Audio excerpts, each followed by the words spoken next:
I complain about my rent, but then I remember the 7 levels of financial and physical servitude medieval serfs had to face. They were basically human furniture. Being a serf in medieval Europe wasn't just tough work. It was a life sentence where everything you did belonged to the Lord. The labor rent, the free days they had to work on the Lord's land, called the domain, for free, usually 3 days a week. It was unpaid overtime, forever.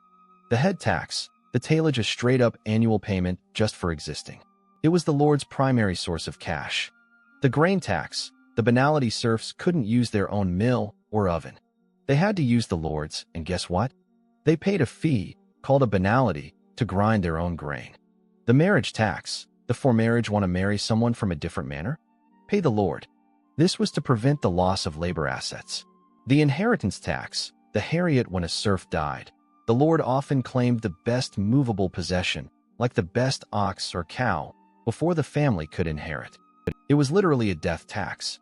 The justice, the fine, any minor infraction. The Lord's court was judge, jury, and executioner, and the punishment was usually a crippling fine. The land trap, they couldn't leave the land. They were legally tied to it. The land could be sold, but the serf stayed put. That's the definition of a life sentence.